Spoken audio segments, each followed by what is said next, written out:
first of all, we were discussing earlier, congratulations. What we did on the petitioning to get my name on the ballot was really unique.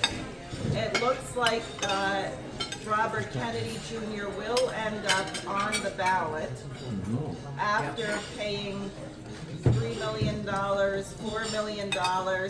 Many of the people in this room who petitioned for me could have made a down payment on a house if we were petitioning for Kennedy at $90 an hour for the work that we did. So what this campaign did was totally unique in the state and in the history of the state, and I am the only person who has done this twice. So for all those people,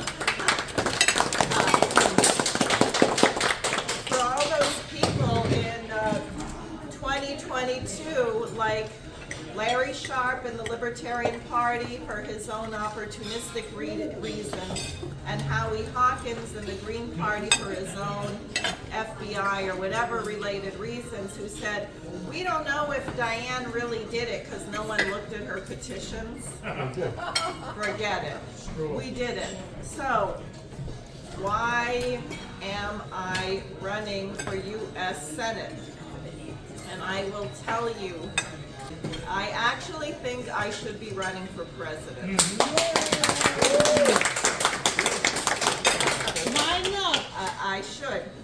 But we concluded that at this moment, whoops, let me not trip the weight. We saw what it's like to get on the ballot in New York as an independent. I don't intend to sell my soul to a party. So getting on 50 states or some credible amount, the campaign was not in a position to do this time.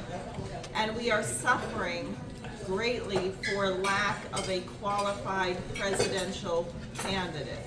We have a man suffering from senile dementia, which was obvious at the debate, who just gave rambling comments at the end of a NATO summit where the people running Joe Biden are now saying we are going to, whatever red lines of Russia we have not crossed, we are now going to cross. So we are going to put planes, F-16s now in Ukraine, which can be armed with nuclear warheads.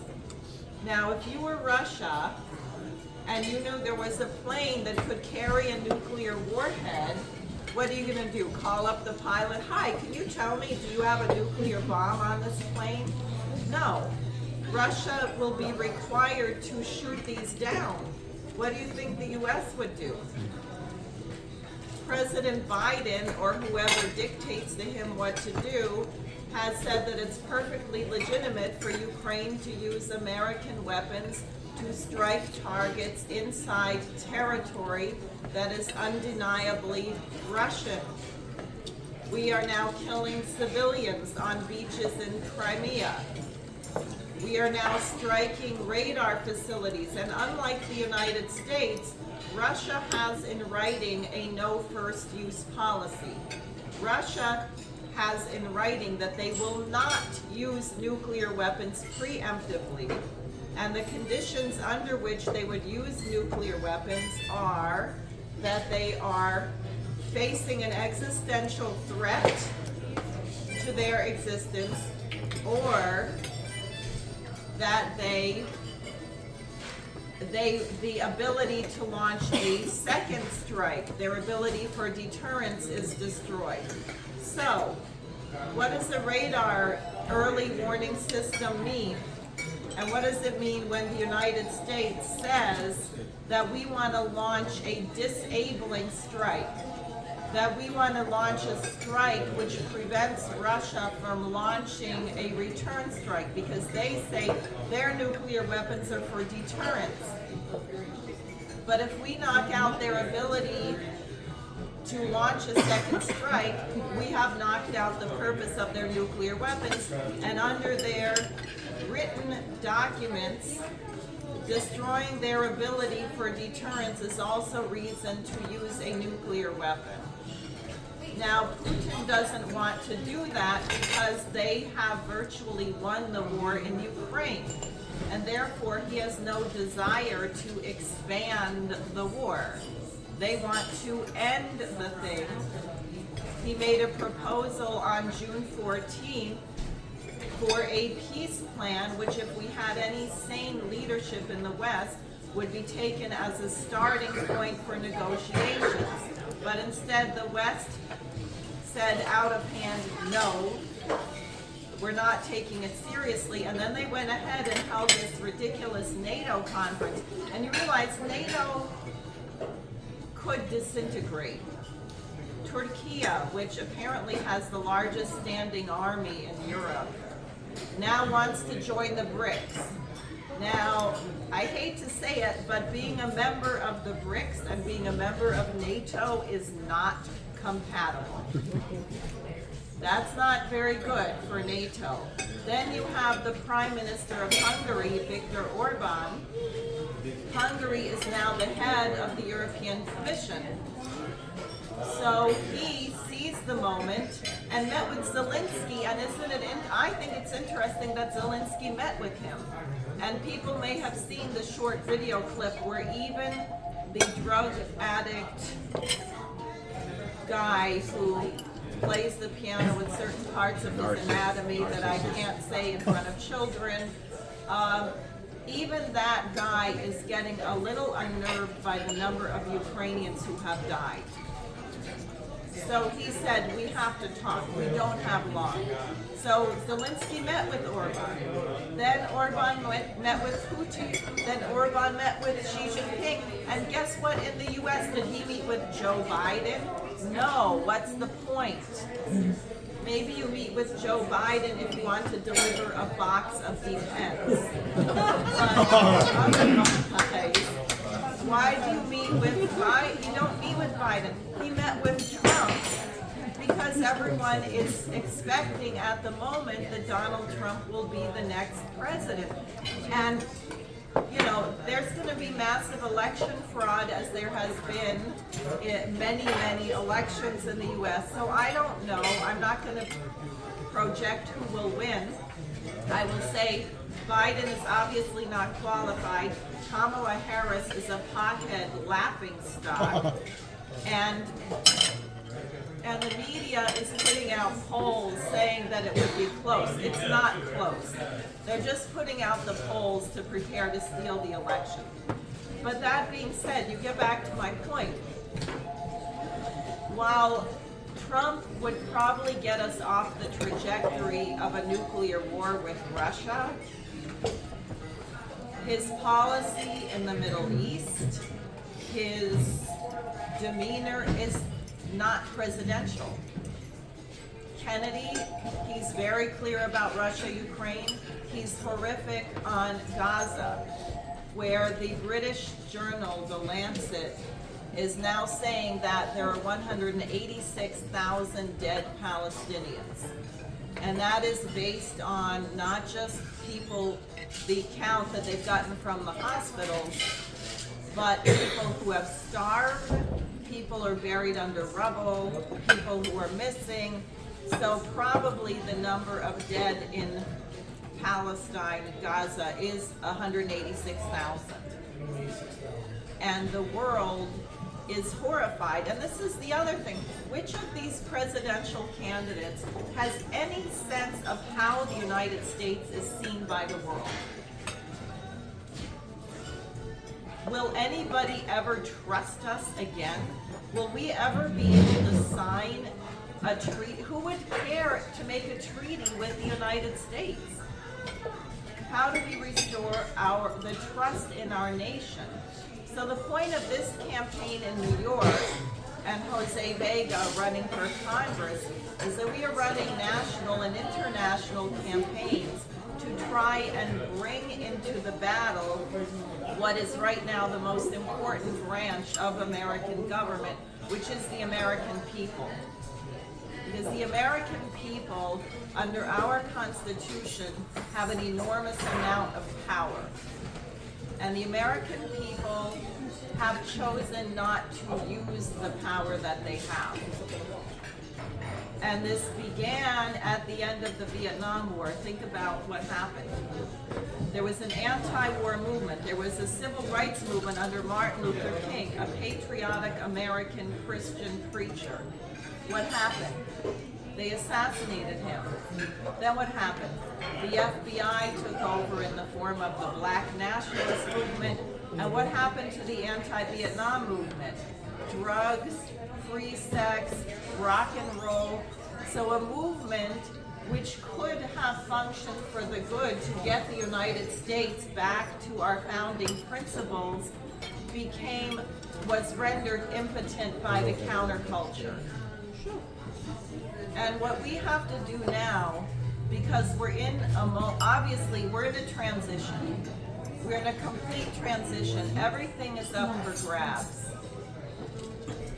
And the question is, can we restore the identity of the United States?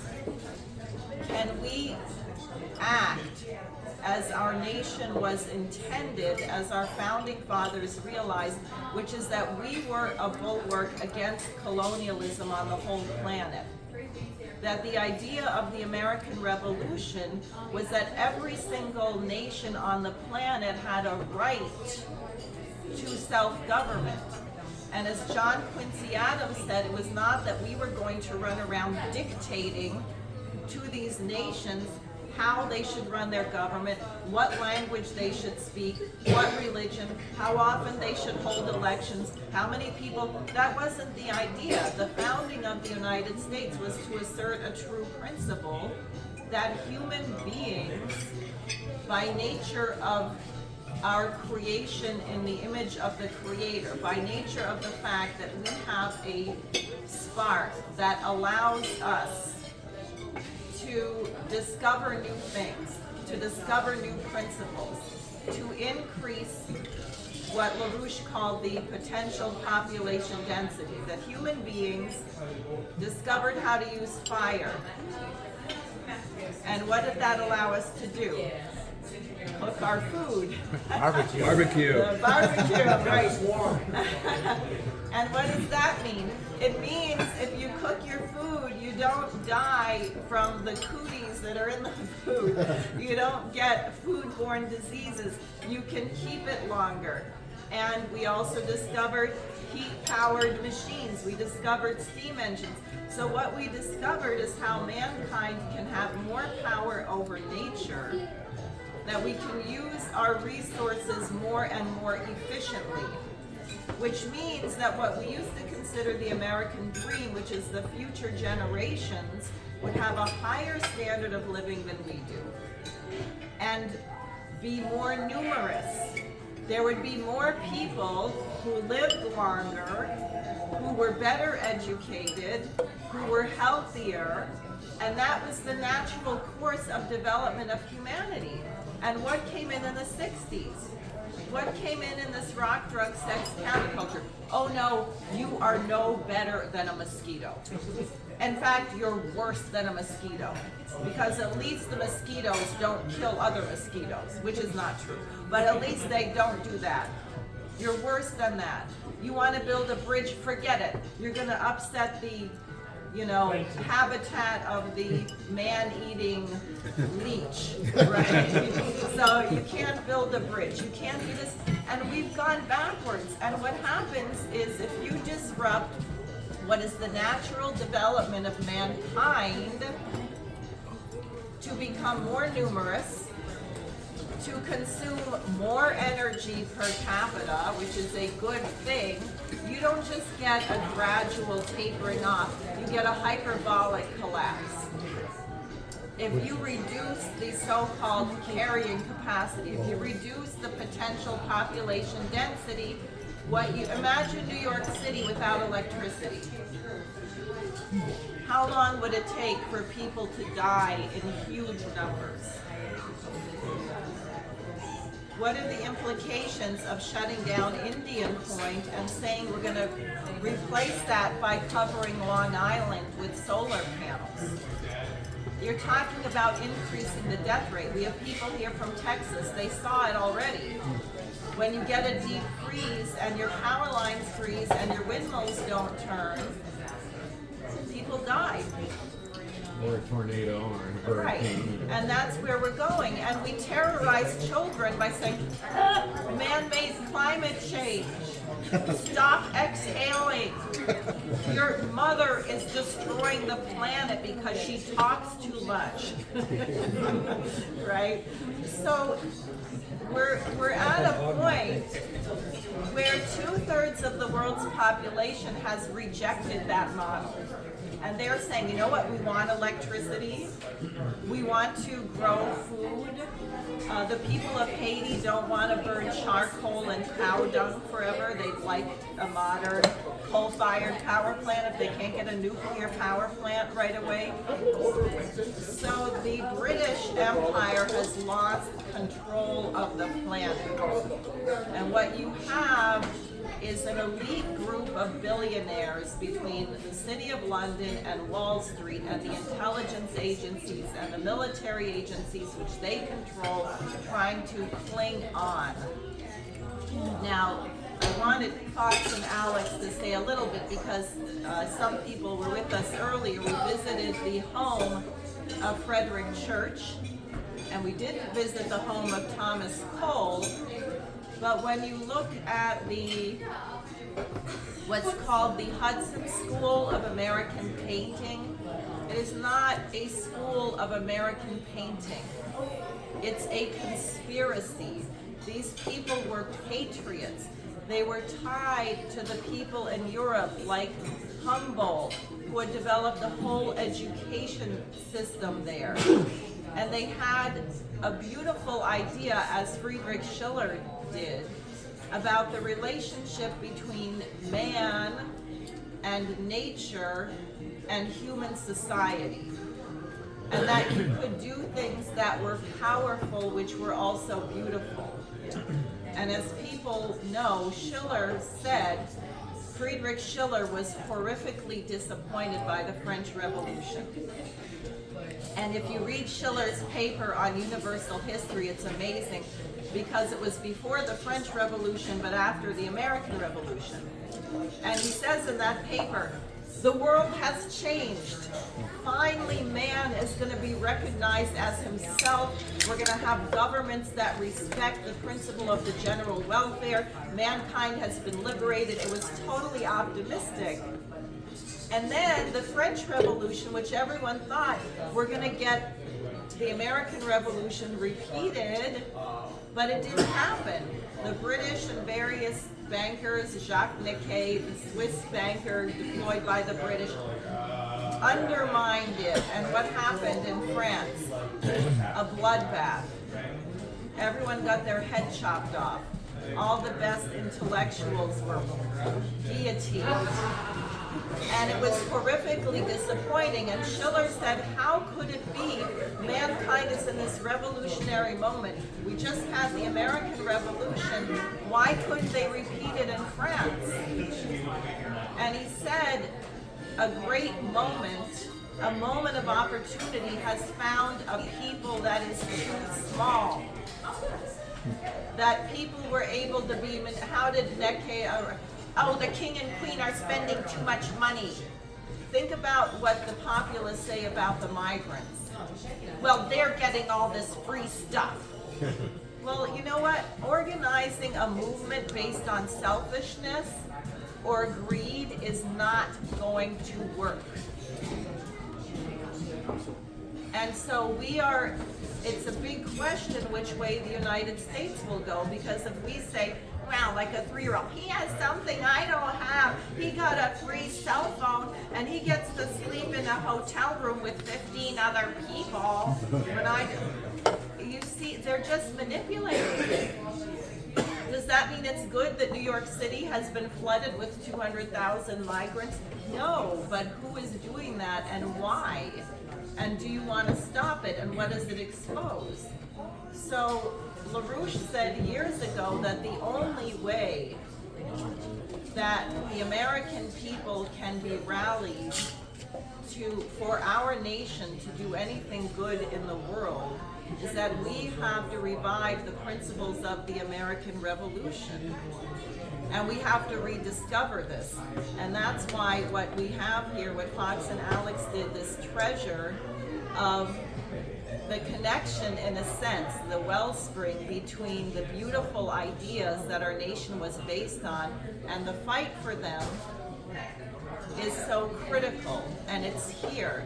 And I'll just say one last thing. There was a terrible turning point, which was World War I. And we had a lot done to derail the United States, right? First you had the British supporting the Confederacy and supporting the slaveholders. Then you had the British assassinating Abraham Lincoln, and they assassinated Garfield, and they assassinated McKinley. McKinley was assassinated in Buffalo, speaking at a Pan-American exposition. Why? Because these Americans knew that the mission was to create a whole hemisphere that was a bulwark against slavery and the opium trade. And that had to be destroyed, and our mission had to be destroyed. People have no understanding of the Monroe Doctrine. Everyone likes to attack the Monroe Doctrine. The Monroe Doctrine was not a doctrine to spread colonialism. The Monroe Doctrine was to say we are going to protect nations from having the British come in and turn them into slave colonies and opium plantations. So people don't even understand that. What do they teach children in school today? We ran into it in the Bronx, right? Oh, well, the United States is just a bunch of these rich, white, old men who wanted to have slaves, which I guess they couldn't have somewhere else. So they came here to create another slave plantation. That is not what the American Revolution was about. It was not about taxation without representation. It was about what Joan of Arc imagined, Nicholas of Cusa, the need that mankind had to grow into a form of government that was worthy of what it meant to be human. And so that's what this campaign is about. In the state of New York, we couldn't have a better place from which to do it because the history is here. And now that I'm on the ballot, we have to break out the blackout, break out the censorship, and become visible. And we'll bring in literature we have now, yard signs, we'll have more banners. I'm going to be asking people around the state to take 3 days a week for 90 minutes, 3 times a week, and go to your nearest highway overpass and hold up the banner or the side of the road. We're going to have all kinds of guerrilla deployments where we surface to be visible, literature, and whatever. We'll do what we can on social media, but it is very controlled. Very controlled. I am being massively shadow banned. It doesn't matter, really. Because what we did with the petitioning, no one else, even with millions of dollars, was able to do. So it tells you something about hand-to-hand organizing, one-on-one. So I will get out the literature. That's what I wanted to say, and I did want to invite Alex and Fox, if you have anything, any thoughts on what you presented in relation to this incredible crisis that we're in and what we have to do. Sure, yeah.